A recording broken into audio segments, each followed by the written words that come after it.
Pakai sampan kayu kecil, tapi pemakai seperti rumbiah. Bukan jaring. Bukan rumbiah, dengan hanya sebatas memukulkan tangan, tepuk tangan dengan sampan tadi, udang bisa naik.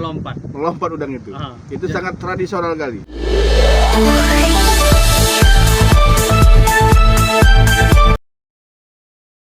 Dahulu, kekayaan biota laut, Kabupaten Serdang Bedagai sangat melimpah. Terumbu karang adalah rumah biota laut. Terumbu karang merupakan ekosistem yang sangat penting bagi kehidupan laut dan manusia. Ingat, manusia juga penting dengan terumbu karang. Namun, keberadaannya seringkali terancam oleh berbagai faktor. Salah satunya adalah praktik penangkapan ikan yang merusak, seperti penggunaan pukat harimau, pukat terwal. Sulitnya bagi pemancing dan nelayan mendapatkan ikan karang di Laut Sergai, Selat Malaka, membuktikan bahwa laut di Serdang Bedagai tidak dalam keadaan baik-baik saja. Dahulu nelayan di pesisir Kabupaten Serdang Bedagai hidupnya sejahtera. Nelayan uangnya banyak, sehingga roda perekonomian masyarakat pesisir berputar cepat, merambat perputaran ekonominya ke kecamatan dan kota yang tak memiliki wilayah pesisir. Kini nelayan Serdang Bedagai terus merasakan kesedihan, sebab hasil tangkapannya yang menurun drastis. Sayang sejuta sayang, sekarang ini, kekayaan biodata laut Kabupaten Serdang Bedagai menjadi kenangan yang dirindukan. Nelayan berharap agar pemerintah dan Polairut dan TNI Angkatan Laut mendengarkan kesedihan nelayan tradisional. Dan kalau dibiarkan semakin lama anak cucu kita yang terkena imbasnya, ikan semakin sulit didapat karena terumbu karang rusak. Butuh waktu yang lama untuk terumbu karang bisa hidup kembali.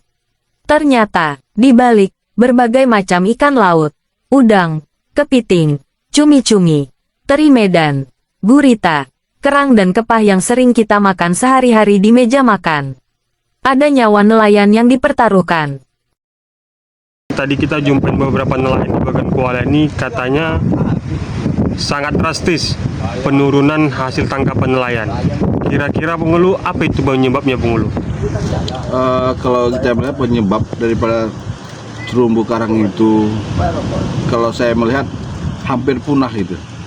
Terumbu karang di areal khususnya di Selat Malaka, di areal Kabupaten Bedagai, dikarenakan penyebabnya sebenarnya banyaknya pukat troll yang mengambil daripada ikan di areal Serdang Bedagai khusus Selat Malaka, sehingga terumbu-terumbu karang yang selama ini menjadi tempat bertelur ya, tempat-tempat nelayan untuk mencari nafkah ya tradisional, sehingga hari ini sangat drastis menurun. Penyebabnya adalah pukat troll merajalela di areal Selat Malaka di Kabupaten Serdang Bedagai. Jadi apalah harapan Kepala Desa Bagan Kuala agar laut di pesisir Bagan Kuala ini lebih bagus lagi? Kepada Presiden Prabowo, apa harapannya kira-kira? Ya, harapan kita sebagai pemerintah terkecil di desa, dengan kita langsung bertatap muka dengan masyarakat nelayan, kita berharap ada ya bantuan ya seperti pembuatan terumbu karang di areal laut Malaka Serdang Bedagai, supaya baik instansi terkait menjaga dan lain menjaga supaya pukat-pukat troll lagi tidak melakukan kegiatan di areal laut tersebut. Pengulu, boleh diceritakan, ini kan banyak nelayan Bagan Kuala ini cerita bahwasannya di tahun 80-an dulu banyak penyu-penyu bertelur di pesisir pantai Merdeka Bagan Kuala ini. Boleh cerita Pengulu? Ya, insya Allah di sini ingin saya ceritakan historis Bagan Kuala. Belum adanya istilah katral seperti itu di desa kita ini, dengan kondisi pasir yang cukup luar biasa bagusnya, sehingga habitat laut seperti penyu ya, dia sering naik ke daratan untuk bertelur. Itu luar biasa, sehingga kami sebagai masyarakat itu sangat bahagia dengan adanya penyu bisa bersandar di pantai khususnya di desa Bengkuala Pantai Merdeka ini bertelur. Setelahnya melekor, kami sebagai warga tadi mudah meriah mengambil telur yang seperti itu.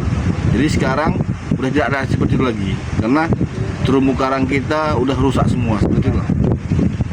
Jadi Pengulu, hasil tangkapan nelayan di Bagan Kuala ini sekarang tinggal apa aja Pengulu? Kalau hasil tangkap di desa Bengkola kita seperti sering tamban, ya, rawi gurita. Kalau untuk mencari ikan karang udah sangat sulit. Kita harus mencari ikan tuh di daerah lewat Pulau Berhala seperti itu, hampir perbatasan Malaysia. Jadi Pengulu rata-rata lah penghasilan gurita itu sekarang satu sampan berapa Pengulu? Berapa kilo dapat saat ini? Saat ini ya paling 2 kilo, 1,5 kilo, 3 kilo paling banyak. Kalau dahulu Pengulu? Kalau dulu luar biasa, ada 20 kilo, 30 kilo tangkapan mereka. Jadi Pengulu di sini per satu hari bisa lah musim berita gitu Pengulu. Bisa dapat berapa ratus kilo Pengulu? Dikumpul-kumpul dari seluruh nelayan. Kalau di tingkat 2 ton, insya Allah ada, atau 3 ton ada. Masyarakat dapat gurita ini. Tapi kalau karena adanya buka-bukat yang tidak ramah lingkungan, ya masyarakat tradisional ini tidak terlalu banyak lah. Seperti itu. Cerita sedikit boleh kita ya Pak Kades. Pak Kades berarti asli kelahiran Putra daerah, Bagan Kuala. Bagan Kuala. Paham betul macam mana kondisi Pak Kades saat kecil, menanjak dewasa, remaja, sampai sekarang menjadi kepala desa. Pemandangan apa yang dulu Pak Kades pernah lihat hari ini udah nggak ada lagi kira-kira dalam hal katakanlah kehidupan di pesisir laut, seperti misalnya penangkapan ikan yang dulu begini caranya sekarang udah nggak ada. Kira-kira Kalau semasa saya kecil, kita masih lagi melihat ada tangkapan yang sangat tradisional sekali. Dengan mengambil ikan udang itu dibuat seperti ambai. Ambai itu seperti metodenya pakai sampan kayu kecil, tapi pemakai seperti rumbiah. bukan jaring. Bukan rumbiah, dengan hanya sebatas memukulkan tangan, tepuk tangan dengan sampan tadi, udang bisa naik. Melompat udang itu. Itu sangat tradisional kali. Nggak dapat lah sekarang kayak gitu. Saya rasa seperti itu dengan banyaknya yang luar biasa, mungkin tak ada lagi seperti itu. Apa Sangat namanya langka. tadi alatnya? Itu kasar malamnya saya lupa jadi ini. Ambai apa? Ambai. Pakai sampan kecil, Sampan kecil. sambil jalan ditepuk-tepuk. Tepuk-tepuk di sampan. Udangnya Udang lompat. naik lompat ke sampan. Surga betul mata. Itu surga kali buat tempat waktu itu dunia kali di desa Kuala ini. Sangat mudah nelayan tradisional mencari makan. Nggak perlu pakai jaring. Tak perlu pakai jaring, hanya sebatas tepukan naik tangan ke sampan. Duit datang. Duit datang. Seperti itu. Terima kasih Pak Kades. Dari Kabupaten Serdang Bedagai, Provinsi Sumatera Utara, Indonesia, jurnalis empiris mengabarkan, empiris berita kebenaran.